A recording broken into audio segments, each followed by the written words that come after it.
Hello മക്കളെ, welcome to Xylem learning. അബീമിസ് ആണ്. നമ്മളിന്ന് living organisms and the surroundings എന്ന് പറയുന്ന ചാപ്റ്ററിൽ ഒരു അടിപൊളി വീഡിയോ ആയിട്ടാണ് വന്നിരിക്കുന്നത്. അപ്പൊ ഈ ഒരു വീഡിയോയിൽ നമ്മൾ ഡിസ്കസ് ചെയ്യാൻ പോകുന്നത് എന്തൊക്കെയാണെന്ന് ചോദിച്ചാൽ, അഡാപ്റ്റേഷൻ എന്താണ് എന്ന് നമ്മൾ ഡിസ്കസ് ചെയ്യുന്നുണ്ട്, ഹാബിറ്റാറ്റ് എന്താണെന്ന് നമ്മൾ ഡിസ്കസ് ചെയ്യുന്നുണ്ട്, ബയോട്ടിക് കമ്പോണൻസും അബയോട്ടിക് കമ്പോണൻസും എന്താണ് എന്നുള്ള കാര്യങ്ങളാണ് ഈ ഒരു വീഡിയോയിൽ ഡിസ്കസ് ചെയ്യാൻ പോകുന്നത്. അപ്പൊ കുറച്ച് സമയം കൊണ്ട് തന്നെ നമുക്ക് എന്ത് ചെയ്യാം, ഇത്രയും കാര്യങ്ങൾ നമുക്ക് പഠിച്ചെടുക്കാം. അപ്പൊ ഈ ഒരു ചാപ്റ്ററിനെ കുറിച്ച് പറയുകയാണെങ്കിൽ മക്കളെ, വളരെ സിമ്പിൾ ആയിട്ടൊരു ചാപ്റ്റർ ആണ്. നിങ്ങൾക്ക് ജസ്റ്റ് കേട്ടിരിക്കുമ്പോൾ തന്നെ പഠിക്കാൻ പറ്റുന്ന, പ്രത്യേക സമയം എടുത്ത് പഠിക്കേണ്ട ആവശ്യമൊന്നുമില്ല. കേട്ടിരിക്കുമ്പോൾ തന്നെ നിങ്ങൾക്ക് അറിയുന്ന, പണ്ട് നമ്മൾ പഠിച്ചിട്ടുള്ള കുറേ കാര്യങ്ങളൊക്കെയാണ്. സിമ്പിൾ ആയിട്ടുള്ള കാര്യങ്ങൾ മാത്രമേ നമ്മുടെ ഈ ഒരു ചാപ്റ്ററിലുള്ളൂ. അപ്പൊ ആദ്യം തന്നെ നമുക്ക് എന്താണ് അഡാപ്റ്റേഷൻ എന്ന് ചോദിച്ചാൽ, നിങ്ങൾ കണ്ടിട്ടുണ്ടാവും ഓരോ ജീവജാലങ്ങളെയും. നമ്മുടെ ഭൂമിയിൽ തന്നെ കുറേ അധികം ജീവജാലങ്ങളില്ലേ. അതായത് ഇപ്പൊ കരയിൽ ജീവിക്കുന്ന കുറെ ജീവജാലങ്ങളുണ്ട്, വെള്ളത്തിൽ ജീവിക്കുന്ന കുറെ ജീവജാലങ്ങളുണ്ട്, അതുപോലെ തന്നെ ചൂടുള്ള ഡെസേർട്ടിൽ ജീവിക്കുന്ന കുറെ ജീവജാലങ്ങളുണ്ട്. അങ്ങനെ പല സ്ഥലത്തും പല ജീവജാലങ്ങളുണ്ട് അല്ലെ. അതിൽ തന്നെ നിങ്ങൾ ഒരു ഫിഷിനെ ആലോചിച്ച് നോക്കിക്കേ. ഒരു മത്സ്യം അതെവിടെയാണ്? അതിന് വെള്ളത്തിൽ മാത്രമേ ജീവിക്കാൻ പറ്റുള്ളൂ അല്ലെ. അതേസമയം ഒരു അണ്ണാനോ ഒരു സ്ക്വിറലോ അതിന് മരത്തിലൊക്കെ കീറി നടക്കാൻ പറ്റും. പക്ഷെ ഇത് രണ്ടും രണ്ട് ജീവജാലങ്ങളാണ്. അവർ ജീവിക്കുന്ന സാഹചര്യം രണ്ടാണ് അല്ലെ. അപ്പോൾ ഓരോ ജീവജാലങ്ങൾക്കും അതിൻ്റെതായിട്ടുള്ള സാഹചര്യങ്ങളിൽ ജീവിക്കാൻ പറ്റിയ ചില പ്രത്യേകതകൾ ഉണ്ടാവും, ചില പെക്യുലാരിറ്റീസ് ഉണ്ടാവും. അപ്പൊ ഫസ്റ്റ് തന്നെ നമുക്ക് ഫിഷിനെ എടുത്തു നോക്കാം. അപ്പൊ നിങ്ങൾ അക്വേറിയത്തിലെങ്കിലും ഫിഷിനെ കണ്ടിട്ടുണ്ടാവും അല്ലെ. അപ്പൊ ഫിഷ് എന്താണെന്ന് കണ്ടിട്ടില്ലാത്ത ആരും ഇല്ല. ഈ ഫിഷിന്റെ പ്രത്യേകത നിങ്ങൾ എടുത്തു നോക്കിയാൽ ഫിഷിന്റെ ബോഡി എങ്ങനെയുള്ളതാവെന്ന് അറിയോ? അതായത് നമ്മുടെ ഈ ഒരു ബോട്ട് പോലെയുള്ള ഷേപ്പ് ആയിരിക്കും നമ്മുടെ ഫിഷിന്. എന്താണ് ഇനി ബോട്ടിന്റെ ഷേപ്പ്? ഇവിടെ രണ്ട് എൻഡും പോയിന്റഡ് ആണ്. കണ്ടോ, രണ്ട് എൻഡും പോയിന്റഡ് ആണ്. നിങ്ങളൊരു ഫിഷിനെ എടുത്ത് നോക്കിയാൽ ഫിഷിനും ഇതുപോലെ തന്നെ രണ്ട് എൻഡും പോയിന്റഡ് ആണ്. കാരണം എന്താണെന്നറിയോ? എന്നാലാണ് അവർക്ക് വെള്ളത്തിൽ സ്വിമ്മ് ചെയ്യാനായിട്ട്, ഈസി ആയിട്ട് സ്വിമ്മ് ചെയ്യാൻ പറ്റുന്ന എന്താണ്, രണ്ട് എൻഡും പോയിന്റഡ് ആയിട്ടുള്ള ബോട്ട് ലൈക്ക് ഷേപ്പാണ് ആർക്കുള്ളത്? നമ്മുടെ ഫിഷിനുള്ളത്. മാത്രമല്ല വെള്ളത്തിൽ അവരെ നീന്താൻ സഹായിക്കുന്ന കുറെ ഫിൻസ് ഉണ്ട്, അതിന് ചിറകുകളൊക്കെ ഉണ്ട്. അപ്പൊ ഈ ഒരു പെക്യുലാരിറ്റീസ് ഉള്ളത് കൊണ്ട് അവർക്ക് എന്ത് ചെയ്യാൻ പറ്റും?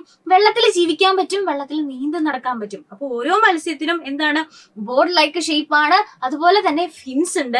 അപ്പൊ ഇതുപോലെയുള്ള പെക്യുലാരിറ്റീസ് ഇതേപോലെ തന്നെ നമുക്ക് വേണമെന്ന് വിചാരിച്ചാല് വേറൊരു ജീവിക്ക് അല്ലെങ്കിൽ ഒരു പശുവിന് ഈ നമ്മുടെ ഈ ഫിഷ് സ്വിമ്മ് ചെയ്യുന്ന പോലെ സ്വിമ്മ് ചെയ്ത് നടക്കാൻ പറ്റുമോ? ഇല്ല. കാരണം എന്താ, ആ വെള്ളത്തിൽ സ്വിമ്മ് ചെയ്യാൻ പറ്റിയ പ്രത്യേകതകളല്ലേ, പെക്യുലാരിറ്റീസ് ആർക്കില്ല? നമ്മുടെ ഈ പശുവിനില്ല. അപ്പൊ മത്സ്യത്തിന് വെള്ളത്തിൽ ജീവിക്കാൻ പറ്റിയ രീതിയിലുള്ള, അല്ലെ ഫിഷിന് നമ്മുടെ വാട്ടറിൽ ജീവിക്കാൻ പറ്റുന്ന രീതിയിലുള്ള പ്രത്യേകതകളുണ്ട്. ഈ പ്രത്യേകതകളെ നമുക്കൊരു ഓമന പേരിട്ട് വിളിക്കാം. എന്താണെന്ന് അറിയോ? അഡാപ്റ്റേഷൻ. Okay, adaptation. അപ്പൊ നമുക്ക് മനസ്സിലായി, ഫിഷിന് വെള്ളത്തിൽ ജീവിക്കാൻ പറ്റിയ രീതിയിലുള്ള പെക്യുലാരിറ്റീസ് ഉണ്ട്. ഇതിനെ നമ്മൾ എന്ത് വിളിച്ചു? അഡാപ്റ്റേഷൻ എന്ന് വിളിച്ചല്ലേ. അപ്പൊ ഫിഷിന് മാത്രമാണോ ഈ പെക്യുലാരിറ്റീസ്, ഈ പ്രത്യേകത ഫിഷിന് മാത്രമാണോ? അല്ല. നമ്മളിതാ ഒരു ഫ്രോഗിനെ എടുത്ത് നോക്കിക്കഴിഞ്ഞാല് ഫിഷിനെ പോലെയാണോ ഫ്രോഗ്? അല്ല. ഫ്രോഗ് എങ്ങനെയാണ്? കരയിലും വെള്ളത്തിലും താമസിക്കുക അല്ലെ. അപ്പൊ ഈ കരയിലും വെള്ളത്തിലും നമ്മുടെ ഫ്രോഗ് എങ്ങനെയാ പോകുന്നത് നമുക്കറിയില്ല. ഇങ്ങനെ ചാടി ചാടിയാണ് പോകുന്നത്. അപ്പൊ ഈ കരയിലും വെള്ളത്തിലും ഇതുപോലെ ചാടി ചാടി നടക്കാൻ വേണ്ടിയിട്ട് ഇവർക്ക് എന്തുണ്ട് മക്കളെ? ലോങ് ആയിട്ടുള്ള ലെഗ്സ് ഉണ്ട് അല്ലെ, നല്ല നീളമുള്ള കാലുകളുണ്ട്. അപ്പൊ ഇതൊരു പ്രത്യേകതയാണ്. മാത്രമല്ല നല്ല സ്ലൈമി ആയിട്ടുള്ള ഒരു ബോഡിയാണ്, ബൾജിങ് ആയിട്ടുള്ള ഐസ് ഉണ്ടാവും. അതുപോലെ തന്നെ ഓർ ലൈക്ക് ലെഗ്സ് ആണ്. എന്താണ് ഈ ഓർ ലൈക്ക് ലെഗ്സ് എന്ന് പറഞ്ഞാൽ? അതായത് തുഴ പോലെയുള്ള കാലുകൾ. ഇത് കണ്ടോ, വെള്ളത്തിൽ ഇങ്ങനെ നീന്താൻ പറ്റിയ തുഴ പോലെയുള്ള കാലുകൾ, ഓർ ലൈക്ക് ലെഗ്സ് ആർക്കുണ്ട്? ഫ്രോഗിനുണ്ട്. അപ്പൊ ഇങ്ങനെ ചാടി നടക്കാൻ പറ്റിയ, ഇങ്ങനെ ചാടി ചാടി പോകാൻ പറ്റിയ നീളമുള്ള ലോങ് ആയിട്ടുള്ള ലെഗ്സ് ഉണ്ട്. അതുപോലെ തന്നെ അതിന് വെള്ളത്തിൽ നീന്താൻ പറ്റിയ തുഴ പോലെയുള്ള കാലുകളുണ്ട്. അപ്പൊ ഇതെന്താണ്? ഇത് നമ്മുടെ ഫ്രോഗിന്റെ അഡാപ്റ്റേഷൻ ആണ്. ഫ്രോഗിന്റെ അഡാപ്റ്റേഷൻ ആണ്. ഇനി ആനിമൽസിന് മാത്രമാണോ അഡാപ്റ്റേഷൻ ഉള്ളത്? അല്ല. നമ്മൾ പ്ലാന്റ്സിനെ എടുത്ത് നോക്കിയാൽ നമുക്കറിയാം, നമ്മുടെ വീട്ടിലൊക്കെ ഒരു ചെടി കുറച്ചു നേരം, അല്ലെ ആ ഒരു ചെടിച്ചട്ടിയിൽ കുറച്ച് ദിവസങ്ങളിൽ നമ്മളിങ്ങനെ ഇതേപോലെ വെള്ളം കൊണ്ടോ അല്ലെ വെള്ളം തങ്ങി കിടക്കുകയാണെന്നുണ്ടെങ്കിൽ കുറച്ച് ദിവസം കഴിയുമ്പോൾ അത് ചീഞ്ഞു പോകുന്നത് നമ്മൾ കണ്ടിട്ടുണ്ടാവും അല്ലെ. പക്ഷെ നമ്മളൊന്ന് ആലോചിച്ച് നോക്കിയാൽ നമ്മുടെ ഈ ആമ്പല് അല്ലെങ്കിൽ ലോട്ടസ് ഒക്കെ ഫുൾ ടൈം വെള്ളത്തിലാണ് കിടക്കുന്നത്. എന്നിട്ട് അതെന്തുകൊണ്ടാണ് ചീഞ്ഞു പോകാത്തത്?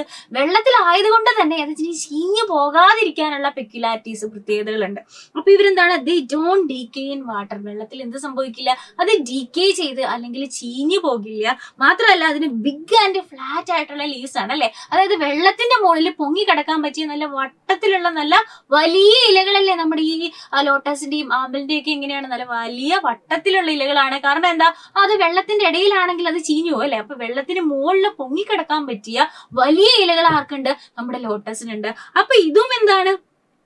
ലോട്ടസിന്റെ അഡാപ്റ്റേഷൻ ആണ്. അപ്പൊ നമുക്ക് മനസ്സിലായി പ്ലാന്റ്സിനും ആനിമൽസിനും അവർ ജീവിക്കുന്ന സാഹചര്യങ്ങളിൽ അവർക്ക് ജീവിച്ചു പോകാൻ പറ്റിയ ചില പെക്യുലാരിറ്റീസ് ഉണ്ട് മക്കളെ. അപ്പൊ ഇത്രയേ ഉള്ളൂ. ഇതിനെയാണ് നമ്മൾ അഡാപ്റ്റേഷൻ എന്ന് പറയുന്നത്. നമുക്ക് നോക്കിക്കഴിഞ്ഞാൽ മനസ്സിലാവും. The presence of specific features അല്ലെങ്കിൽ പ്രത്യേക തരമായിട്ടുള്ള പെക്യുലാരിറ്റീസ്, ഫീച്ചേഴ്സ് അല്ലെങ്കിൽ ഹാബിറ്റ്സ് ഉണ്ടായിരിക്കും ഓരോ ജീവജാലങ്ങൾക്കും. ആർക്കുണ്ടാവും? പ്ലാന്റ്സിനും ആനിമൽസിനും ഉണ്ടാവും. എന്തിനു വേണ്ടിയിട്ടാണ്?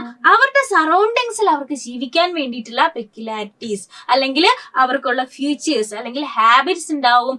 ഇതിനെയാണ് നമ്മൾ അഡാപ്റ്റേഷൻ അഥവാ അനുകൂലനം എന്നൊക്കെ പറയും. അപ്പൊ ഇതിനെയാണ് നമ്മൾ അഡാപ്റ്റേഷൻ എന്ന് പറയുന്നത്. ഓരോ ഓർഗാനിസത്തിനും അവരുടെ എൻവയോൺമെന്റ് അനുസരിച്ച് അല്ലെങ്കിൽ അവർ ജീവിക്കുന്ന അവർ താമസിക്കുന്ന സ്ഥലം അനുസരിച്ച് ഇതുപോലെയുള്ള ഉണ്ടാവും അഡാപ്റ്റേഷൻസ് ഉണ്ടാവും.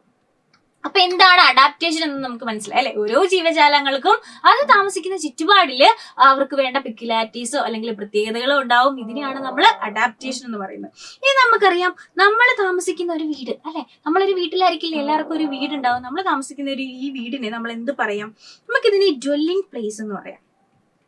ഓക്കെ, ഡ്വെല്ലിംഗ് പ്ലേസ് എന്ന് പറയും. എന്ന് വെച്ചാൽ എന്താണ്? നമ്മുടെ താമസ സ്ഥലം അല്ലെങ്കിൽ നമ്മുടെ വീട് എന്ന് ഇതിനർത്ഥമുള്ളൂ. അപ്പൊ നമ്മൾ രാവിലെ സ്കൂളിലൊക്കെ പോയി അല്ലെ കളിക്കാനൊക്കെ പോയി എല്ലാം കഴിഞ്ഞിട്ട് നമ്മളെല്ലാം കഴിഞ്ഞ് എവിടെ പോയാലും എന്നും നമ്മളെ രാത്രിയിൽ വീട്ടിൽ വന്നല്ലേ കിടന്നുറങ്ങാറുള്ളത്. നമ്മുടെ അച്ഛനും അമ്മയും അല്ലെങ്കിൽ നമ്മുടെ സിസ്റ്റേഴ്സും സിബ്ലിങ്സും എല്ലാം ഉള്ളത് എവിടെയായിരിക്കും? നമ്മുടെ വീട്ടിലായിരിക്കും. അപ്പൊ നമ്മൾ ഈ വീട്ടിൽ വന്നാണ് കിടന്നുറങ്ങാറ്. അപ്പൊ ഇതുപോലെ നമ്മുടെ ഓരോ ജീവജാലങ്ങളെ എടുത്തു നോക്കിയാൽ ബേർഡ്സ് ആണെന്നുണ്ടെങ്കിൽ അവരെന്ത് ചെയ്യും? അവർക്ക് നെസ്റ്റ് ഉണ്ടാവും അല്ലെ, അവർ കൂട് കൂട്ടി അതിലാണ് അവർ മുട്ടയിടുന്നത്. ഇനി അതല്ല ഇൻസെക്ട് ആണെന്നുണ്ടെങ്കിലോ അവർ ഏതെങ്കിലും മരത്തിലൊക്കെ ആയിരിക്കും അവർ താമസിക്കുന്നത്. അപ്പൊ ഓരോ ജീവജാലങ്ങൾക്കും അവർക്ക് ജീവിക്കുന്ന ഒരു ഡ്വെല്ലിംഗ് പ്ലേസ് ഉണ്ടാവും അല്ലെങ്കിൽ ഒരു താമസ സ്ഥലം ഉണ്ടാവും. ഇപ്പൊ നമ്മൾ പക്ഷികളുടെ കാര്യം തന്നെ എടുത്തു നോക്കിയാല് പക്ഷികൾ ഏതെങ്കിലും മരത്തിലാണ് കൂട് കൂട്ടുന്നത് അല്ലെ, ആ മരത്തിൽ അവർക്ക് എന്ത് കിട്ടും? അവർക്ക് ഷെൽട്ടർ കിട്ടും, അവർക്ക് താമസ സ്ഥലം കിട്ടും. അതല്ലാന്നുണ്ടെങ്കിൽ ചിലപ്പോൾ അവർക്ക് അവിടുന്ന് ഫുഡ് കിട്ടും. അപ്പൊ ഓരോ ജീവജാലങ്ങൾക്കും അവർക്ക് എന്തുണ്ടാവും? ഒരു താമസ സ്ഥലം ഉണ്ടാവും.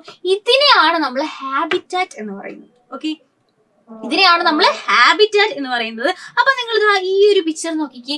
ഈ ഒരു പിക്ചറിൽ എന്തൊക്കെ കാണുന്നുണ്ട്? ഒരു പോണ്ടാണ് അല്ലെ. ഇവിടെ എന്താണ്? ഒരു കുളം കാണുന്നുണ്ട്. ഈ കുളത്തിൽ എന്തൊക്കെ ജീവജാലങ്ങളുണ്ട്? ഇവിടെ നോക്കിക്കഴിഞ്ഞാൽ ഇവിടെ ഒരു ഫ്രോഗ് ഉണ്ട് അല്ലെ, ഇവിടെ ഒരു ഫ്രോഗ് ഉണ്ട്. അതുപോലെ തന്നെ ഒരു തുമ്പി ഉണ്ട് അല്ലെ, ഡ്രാഗൺ ഫ്ലൈ ഉണ്ട്. പിന്നെ നോക്കിക്കഴിഞ്ഞാൽ ഒരു മൊസ്കിറ്റോ ഉണ്ട്. ഓക്കെ, മൊസ്കിറ്റോ ഉണ്ട്. പിന്നെ ഒരു വാട്ടർ സ്പൈഡറിനെ കാണാം. പിന്നെ എന്തുണ്ട്? കുറച്ച് പ്ലാന്റ്സിനെയൊക്കെ കാണാം.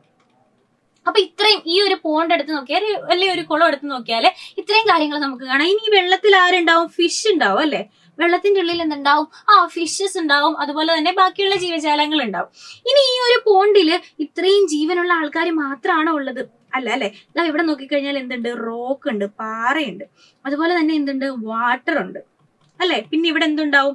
എയർ ഉണ്ടാവും അല്ലെ, എയർ ഉണ്ടാവും. പിന്നെ ലൈറ്റ് ഉണ്ടാവും, സൺലൈറ്റ് ഉണ്ടാവും. അപ്പൊ ഇത്രയും കാര്യങ്ങൾ നമ്മൾ ഈ ഒരു പിക്ചറിൽ കണ്ടു. അപ്പൊ ഈ ഒരു പിക്ചറിൽ ജീവനുള്ള ആൾക്കാരെ നമുക്ക് ഇവിടെ എടുത്തെഴുതാം. ഓക്കെ, ജീവൻ ഉണ്ടായിരുന്ന ആർക്കൊക്കെയാണ്? നമ്മുടെ ഫ്രോഗ് ഉണ്ടായിരുന്നു, അതുപോലെ തന്നെ മൊസ്കിറ്റോ ഉണ്ടായിരുന്നു, പ്ലാന്റ്സ് ഉണ്ടായിരുന്നു. ഇവരൊക്കെ എന്താണ്? ജീവനുള്ള ആൾക്കാരായിരുന്നു അല്ലെ. ഇതിൽ ജീവനുള്ള ആൾക്കാരായിരുന്നു. ഈ ജീവനുള്ള ആൾക്കാരെ നമുക്കൊരു പേരിട്ട് വിളിക്കാം. എന്താണതെന്ന് അറിയൂ? Biotic components. എന്താണ് ഈ ബയോട്ടിക് കമ്പോണൻസ്? ബയോ എന്ന് പറഞ്ഞാൽ ലൈഫ് എന്നാണ് അർത്ഥം. ഓക്കെ, അപ്പൊ ബയോട്ടിക് കമ്പോണൻസ് എന്ന് വെച്ചാൽ എന്താണ്?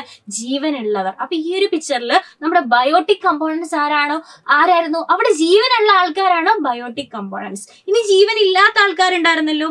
ഏതൊക്കെയാണ്? നമ്മൾ നേരത്തെ പറഞ്ഞ പോലെയുള്ള റോക്ക് അല്ലെങ്കിൽ വാട്ടർ, അതും അല്ലെങ്കിൽ സൺലൈറ്റ്. ഇതൊക്കെ എന്താണ്? ജീവൻ ഇല്ലാത്ത ആൾക്കാരായിരുന്നു. അപ്പൊ ഇവരെ നമുക്ക് എന്ത് വിളിക്കാം? എബയോട്ടിക് കമ്പോണൻസ് എന്ന് വിളിക്കാം. ഓക്കെ, അപ്പൊ ഒരു ഹാബിറ്റാറ്റില് ജീവനുള്ള ആൾക്കാരും ഉണ്ടാവും, ജീവനില്ലാത്ത ആൾക്കാരും ഉണ്ടാവും അല്ലെ. അപ്പൊ ജീവനുള്ള ആൾക്കാരും ജീവനില്ലാത്ത ആൾക്കാരും കൂടെ ഒന്നിച്ച് ഇന്റർ ഡിപ്പെൻഡ് ചെയ്തിട്ടാണ് ഒരു ഹാബിറ്റാറ്റിൽ ഉണ്ടാവുക. ആ വെള്ളം ഇല്ലായിരുന്നുണ്ടെങ്കിൽ ആ വെള്ളത്തിൽ ജീവജാലങ്ങൾ അല്ലെങ്കിൽ ഫിഷ് ഉണ്ടാവുമായിരുന്നോ? ഇല്ല. അപ്പൊ ജീവനില്ലാത്ത എബയോട്ടിക് കമ്പോണൻസ് ഉള്ളത് കൊണ്ടാണ് അവിടെ ബയോട്ടിക് ആയിട്ടുള്ള ജീവനുള്ള ആൾക്കാരുള്ളത്. അപ്പോൾ ബയോട്ടിക് കമ്പോണൻസും എബയോട്ടിക് കമ്പോണൻസും ഒന്നിച്ച് ഇന്റർ ഡിപ്പെൻഡ് ചെയ്തിട്ടാണ് എവിടെയുള്ളത്? ഒരു ഹാബിറ്റാറ്റിൽ ഉള്ളത്. നമ്മുടെ പോണ്ട് എന്ന് പറയുന്നത് ഒരു ഹാബിറ്റാറ്റിന് എക്സാമ്പിൾ ആണ്. ഓക്കെ, സോ നമുക്ക് നോക്കാം. ലിവിങ് തിങ്സിനെ നമ്മൾ എന്ത് പറയും? ബയോട്ടിക് ഫാക്ടേഴ്സ് എന്ന് പറയും. നോൺ ലിവിങ് തിങ്സിനെ നമ്മൾ എന്ത് പറയും? അബയോട്ടിക് ഫാക്ടേഴ്സ് എന്ന് പറയും. അപ്പൊ ഇവിടെ ബയോട്ടിക് ഫാക്ടേഴ്സും ഉണ്ടായിരുന്നു, അബയോട്ടിക് ഫാക്ടേഴ്സ് ഉണ്ടായിരുന്നു അല്ലെ. ജീവനുള്ളവരും ഉണ്ടായിരുന്നു, ജീവൻ ഇല്ലാത്തവരും ഉണ്ടായിരുന്നു. അപ്പൊ ഇതിനെയാണ് നമ്മൾ എന്ത് പറയുന്നത്? ഈ സറൗണ്ടിങ്സിനെ, ഓർഗാനിസംസ് കാണുന്ന ഈ ഒരു സറൗണ്ടിങ്ങിനെ നമുക്ക് ഹാബിറ്റാറ്റ് എന്ന് പറയാം. ഒരു ഹാബിറ്റാറ്റിന് എക്സാമ്പിൾ ആണ് നമ്മളിപ്പോ കണ്ടത്. പോണ്ട് എന്ന് പറയുന്ന ഒരു ഹാബിറ്റാറ്റ് ആണ്. അതുപോലെ ഫോറസ്റ്റ് ഒരു ഹാബിറ്റാറ്റ് ആണ്, ഓഷ്യൻ ഒരു ഹാബിറ്റാറ്റ് ആണ്, ഡെസേർട്ട് ഒരു ഹാബിറ്റാറ്റ് ആണ്. ഇതൊക്കെ ഹാബിറ്റാറ്റിന് എക്സാമ്പിൾ ആണ്. അപ്പൊ ഓർഗാനിസംസ് കാണുന്ന ആ ഒരു സറൗണ്ടിങ്സിനെ നമുക്ക് ഹാബിറ്റാറ്റ് എന്ന് പറയാം. ഈ ഒരു ഹാബിറ്റാറ്റില് ഇപ്പൊ പക്ഷികള് നമ്മുടെ മരത്തില് കൂട് കൂട്ടുന്നത് പോലെ അവർക്ക് ഫുഡും ഷെൽട്ടറും വാട്ടറും ഒക്കെ ഇവിടെ നിന്ന് കിട്ടും. അവർ കാണുന്ന ആ ഒരു ഹാബിറ്റാറ്റിൽ ഉണ്ടായിരിക്കും. അപ്പൊ ഈ ഓർഗാനിസംസിന് ഫുഡും വാട്ടറും ഷെൽട്ടറും ഒക്കെ എവിടെ ഉണ്ടാവും? ഈ ഹാബിറ്റാറ്റിൽ ഉണ്ടാവും. അപ്പൊ ഇവരുടെ ഈ ഒരു താമസ സ്ഥലത്തിനെയാണ്, ഒരു ഹാബിറ്റാറ്റിനെയാണ് നമ്മൾ ഡ്വെല്ലിംഗ് പ്ലേസ് ആണ് ഹാബിറ്റാറ്റ് എന്ന് പറയുന്നത്. ഓക്കെ, ഓരോ ഓർഗാനിസം എന്ന് വെച്ചാൽ ഒരു ഓർഗാനിസം ഒരു ഹാബിറ്റാറ്റിൽ മാത്രമല്ല കാണുന്നത്. അതായത് നമ്മളിപ്പോ പറഞ്ഞ പോലെയുള്ള നമ്മുടെ ഫിഷ് എന്ന് പറയുന്നത് വാട്ടറിലായിരിക്കും കാണുന്നത്. അതുപോലെ ഫ്രോഗ് എന്ന് പറയുന്നത് വാട്ടറിലും ചിലപ്പോൾ ലാൻഡിലും ഉണ്ടാവും അല്ലെ. അപ്പൊ ഒരു ഓർഗാനിസം ഒരു ഹാബിറ്റാറ്റിൽ മാത്രമല്ല, പല ഹാബിറ്റാറ്റിലും എന്തുണ്ടാവും? ഒരു ഓർഗാനിസം ഉണ്ടാവും. അപ്പൊ എന്താണ് ഹാബിറ്റാറ്റ് എന്നുള്ളത് നമുക്ക് ക്ലിയർ ആയിട്ട് മനസ്സിലായി. അപ്പൊ ലിവിങ് തിങ്സ് ആയിട്ടുള്ള നമ്മുടെ പ്ലാന്റ്സിനെയും ആനിമൽസിനെയും ജീവനുള്ളവരെ നമുക്ക് ബയോട്ടിക് കമ്പോണൻസ് എന്ന് പറയാം. ജീവൻ ഇല്ലാതിരുന്ന റോക്ക്, സോയിൽ, എയർ, വാട്ടർ, ഇതിനെയൊക്കെ നമുക്ക് എന്ത് പറയാം? എബയോട്ടിക് കമ്പോണൻസ് എന്ന് പറയാം. അപ്പൊ എന്താണ് ഹാബിറ്റാറ്റ്, എന്താണ് ബയോട്ടിക് കമ്പോണൻസ്, എന്താണ് എബയോട്ടിക് കമ്പോണൻസ് എന്ന് ക്ലിയർ ആയിട്ട് മനസ്സിലായി അല്ലേ. അതുപോലെ തന്നെ സൺലൈറ്റും ഹീറ്റും ഒക്കെ എന്താണ്? എബയോട്ടിക് ആണ്, അവർക്കൊന്നും ജീവനില്ല. അപ്പൊ ഈ ബയോട്ടിക് കമ്പോണൻസും ഹെബയോട്ടിക് കമ്പോണൻസും ഒക്കെ ഉണ്ടെങ്കിലാണ് ഒരു ഹാബിറ്റാറ്റ് ഉണ്ടാവുക. അപ്പൊ നമുക്ക് എന്താണ് അഡാപ്റ്റേഷൻ എന്ന് മനസ്സിലായി, ഹാബിറ്റാറ്റ് എന്താണെന്ന് ക്ലിയർ ആയി, ബയോട്ടിക് കമ്പോണൻസും എബയോട്ടിക് കമ്പോണൻസും എന്താണെന്ന് ക്ലിയർ ആയിട്ട് മനസ്സിലായി. അങ്ങനെയാണെങ്കിൽ നിങ്ങളോട് മിസ് ഒരു ക്വസ്റ്റ്യൻ ചോദിക്കാം. സാൻഡ് എന്ന് പറയുന്നത് ബയോട്ടിക് കമ്പോണന്റ് ആണോ എബയോട്ടിക് കമ്പോണന്റ് ആണോ? എന്നുള്ളത് നിങ്ങൾ എന്ത് ചെയ്യുക? താഴെ നിങ്ങളുടെ കമന്റ് ബോക്സിൽ കമന്റ് ചെയ്യുക. ആൻഡ് നിങ്ങൾക്ക് ഇന്ന് പറഞ്ഞ കാര്യങ്ങളൊക്കെ ക്ലിയർ ആയെന്നുണ്ടെങ്കിൽ അതും നിങ്ങൾ കമന്റ് ചെയ്യുക, ഫ്രണ്ട്സിന് ഷെയർ ചെയ്യുക, നമ്മുടെ ഈ ചാനൽ സബ്സ്ക്രൈബ് ചെയ്യുക. എന്നാലാണ് ഇതുപോലെയുള്ള കണ്ടന്റ്സും വീഡിയോസും ഒക്കെ നിങ്ങൾക്ക് അവൈലബിൾ ആവുള്ളൂ. അപ്പൊ അതുവരെ അടുത്ത വീഡിയോയിൽ കാണുന്നത് വരെ Tata, bye bye, take care.